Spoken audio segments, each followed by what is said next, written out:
મહાકુંભ દુર્ઘટના પર રડી પડ્યા મુખ્યમંત્રી યોગી આદિત્યનાથ 3 જરૂરી નિર્ણય લીધા। ઉત્તર પ્રદેશના પ્રયાગરાજના મહાકુંભમાં થયેલી નાસભાગમાં 30 લોકોના મોત થયા છે, જ્યારે 60 લોકો ઇજાગ્રસ્ત થયા છે। આ ઘટનાની તપાસ માટે મુખ્યમંત્રી યોગી આદિત્યનાથે કમિટીની રચનાની જાહેરાત કરી છે। નાસભાગનો ઉલ્લેખ કરતા મુખ્યમંત્રી યોગી ભાવુક થઈ ગયા હતા। તેમણે કહ્યું કે આ ઘટના ખૂબ જ દુઃખદ છે। શ્રદ્ધાળુઓના મોતથી ખૂબ દુઃખિત છું। તે તમામ પરિજનો પ્રત્યે મારી સંવેદના છે, જેમાં પરિજનો આ ઘટનાની ઝપેટમાં આવ્યા છે। અમે કાલે રાત્રિથી જ મેળા પોલીસ પ્રશાસનના સંપર્કમાં છીએ। જે પણ વ્યવસ્થા કરી શકાતી હતી તે કરી। પહેલી જાહેરાતમાં મુખ્યમંત્રીએ મૃતકોના પરિજનોને 25 લાખ રૂપિયાના વળતરની જાહેરાત કરી છે।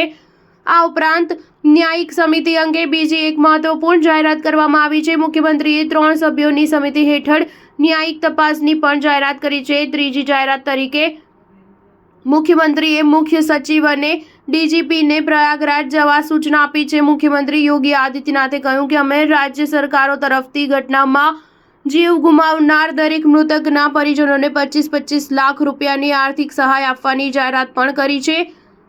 ન્યાયિક આયોગ સમગ્ર મામલે તપાસ કરશે અને એક સમય મર્યાદામાં પોતાનો રિપોર્ટ સોંપશે। આ મામલે મુખ્ય સચિવ અને ડીજીપી ખુદ એકવાર પ્રયાગરાજની મુલાકાત લેશે અને જરૂર પડવા પર તે તમામ મુદ્દાઓ પર વિચારણા કરશે। મુખ્યમંત્રી યોગી આદિત્યનાથે કહ્યું કે આ ઘટના હૃદયદ્રાવક છે। અમે એવા તમામ પરિવારો પ્રત્યે ઊંડા સંવેદના વ્યક્ત કરીએ છીએ જેમણે પોતાના પ્રિયજનો ગુમાવ્યા છે। અમે ગત રાત્રિથી વહીવટીતંત્ર સાથે સતત સંપર્કમાં છીએ।